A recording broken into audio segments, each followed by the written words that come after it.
जय हिंद दोस्तों, वंदे मातरम। आज ओबीसी आरक्षण पे हम बात करेंगे क्योंकि जो हम देख रहे हैं और आगे क्या चलने वाला है और जो चल रहा है उसमें ये सबसे ज्यादा निर्णय हो रहा है कि ओबीसी आरक्षण से जो हिंदू ओबीसी है सबसे ज्यादा वही निचले पायदान पे जा रहे हैं। मतलब सबसे ज्यादा खतरा जो है उन्हीं को है। अगर वो ओबीसी में नहीं रहते तो कम से कम इससे अच्छा होता, क्योंकि जितने राजनीतिक पार्टी हैं वो ओबीसी ओबीसी ओबीसी करके वोट तो ले लेते हैं और यहां तक कि उनके बल पे जीत के भी आ जाते हैं, लेकिन एक परिवार तक ही सिमट के रह जाता है और पता भी नहीं चलता ओबीसी भाइयों को। कहीं से ही उनके साथ दुर्घटना होने की संभावना हो जाता है और हो दुर्घटना भी हो जाता है। जी हाँ भाइयों, उससे पहले इस पे हम चर्चा करेंगे, लेकिन इससे पहले हम आपको कुछ दो लाइन की बात बता दें। अभी महाराष्ट्र में क्या हुआ, मुस्लिम आरक्षण 5% को हटा दिया गया है। इस बात पे बहुत कोहराम मचाया जा रहा है, लेकिन भाइयों मैं आपको बता दूं कि संविधान में कहीं भी नहीं लिखा हुआ है कि धर्म के आधार पे आप किसी को आरक्षण दे सकते हो।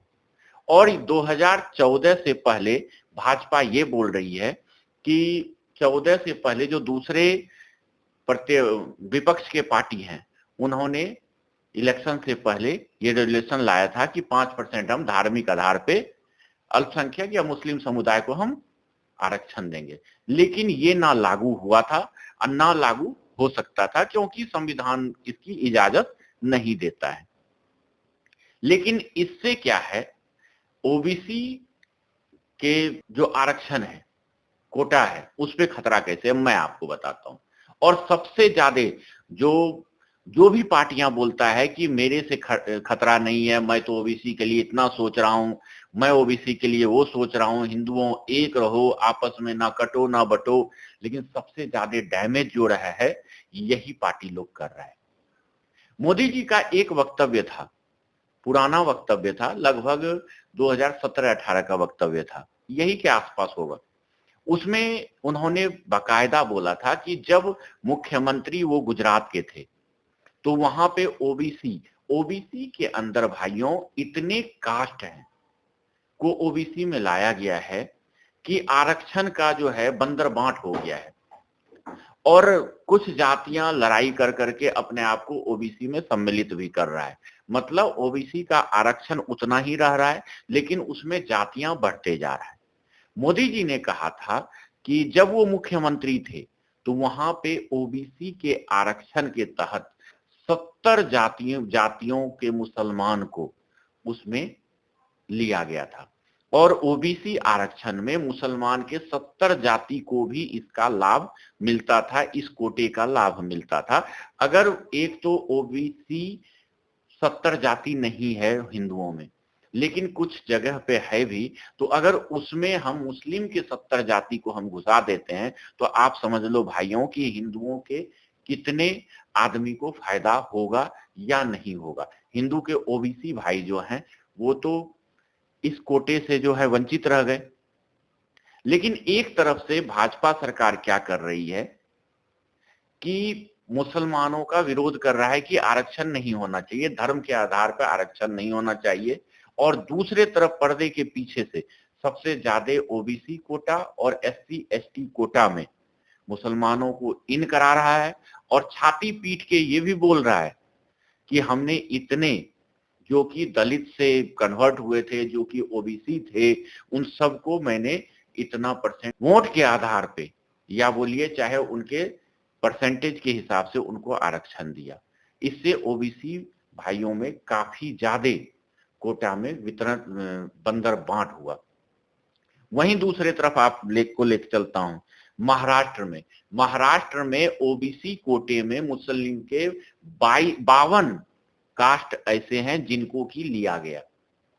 एक तरफ बोलता है महाराष्ट्र सरकार की 5% जो धार्मिक आधार पे मुस्लिम संप्रदाय को दिया जा रहा था आरक्षण, उसे हम हटा दिए गए क्योंकि हम मुसलमान को आरक्षण में नहीं लाएंगे।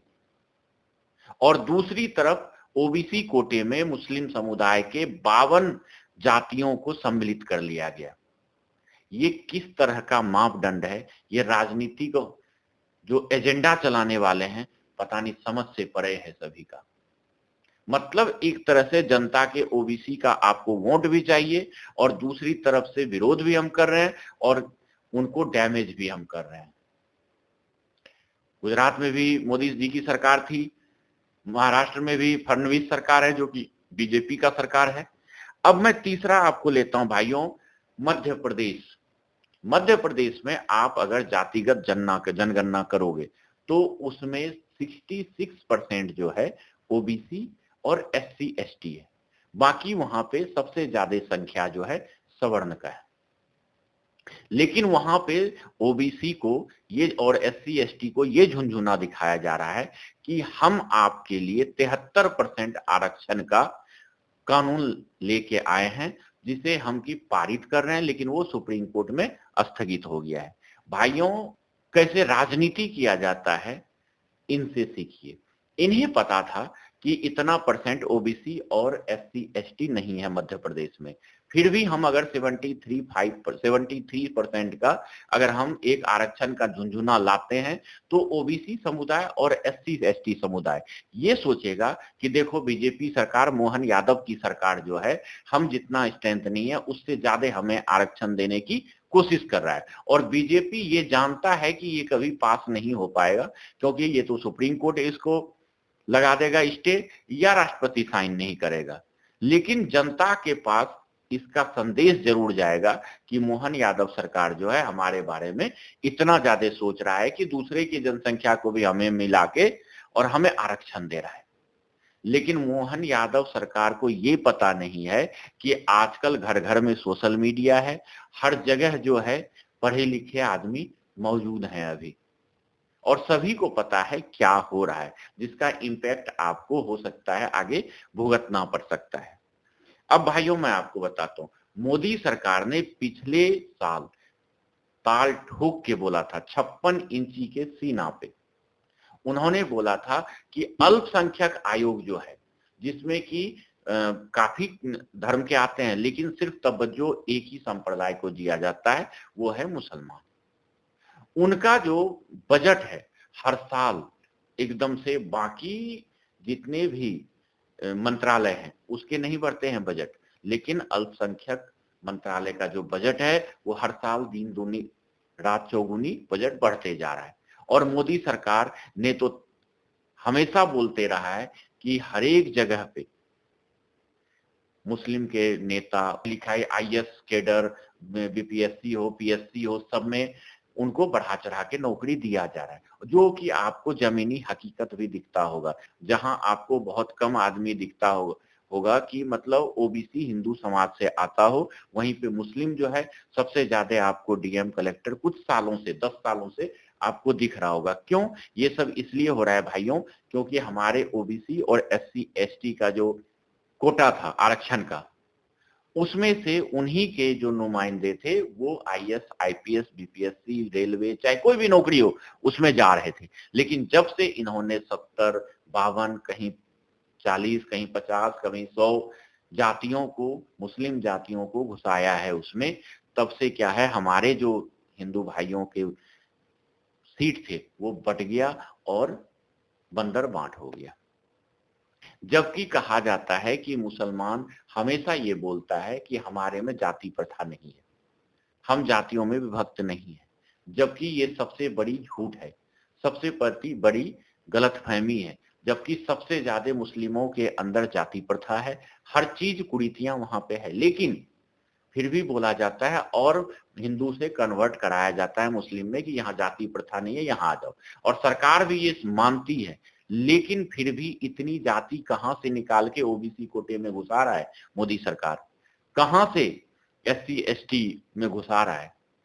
चलिए हम मान लेते हैं कि सवर्णों के बीच में जो है यूजीसी लाके या कोई भी चीज लाके, एससी एसटी एक्ट लाके आपने सवर्ण को एक साइड कर दिया, एससी एसटी को एक साइड कर लिया, ओबीसी को एक साइड कर दिया, लेकिन किसी को भी आपने हिंदुओं को तो आपस में बांट दिया। लेकिन इसमें क्या है, जो दूसरे धर्म के लोग हैं वो इनका फायदा उठा के और अपना उल्लू सीधा कर रहे हैं भाइयों। और हम जो हैं आपस में लड़ के बट रहे हैं कि मैं तो सवर्ण हूं, मैं ओबीसी हूं, मैं एससी एसटी हूं, मैं ये हूं। लेकिन हम आपस में लड़ते जा रहे हैं और फायदा कोई और उठा रहा है।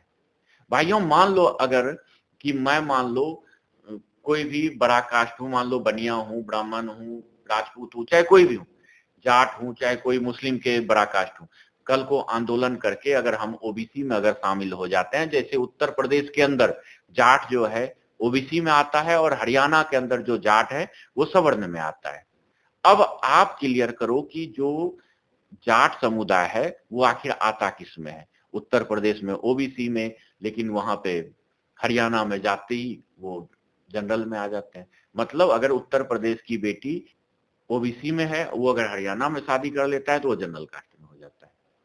तो वही आंदोलन करके अगर कोई ओबीसी में चला जाता है, एससी एसटी में चला जाता है, लेकिन आपका झगड़ा तो वही बट के रह गया।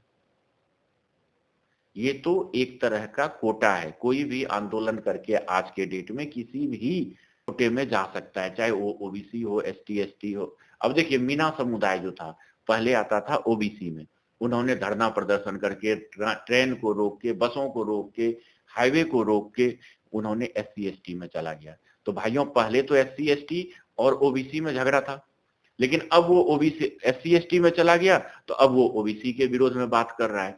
मतलब इस कोटे से क्या हो रहा है कि भाइयों आपस में झगड़ा हमारे बीच में बढ़ते जा रहा है, हिंदू विभक्त तो हो रहा है और कोई और इसका फायदा उठा रहा है। हम वो कहावत आपने सुना है ना भाइयों, बंदर वाला, जो कि आपस में लड़ते रहता है बिल्ली रोटी के लिए और बंदर उसको खा के निकल जाता है। सेम कहानी भारत के अंदर आज हो रहा है। जो नेतागण है हिंदुओं को आपस में कोई ना कोई कानून ला के बांटते जा रहा है और इसका फायदा जो है कोई और उठा के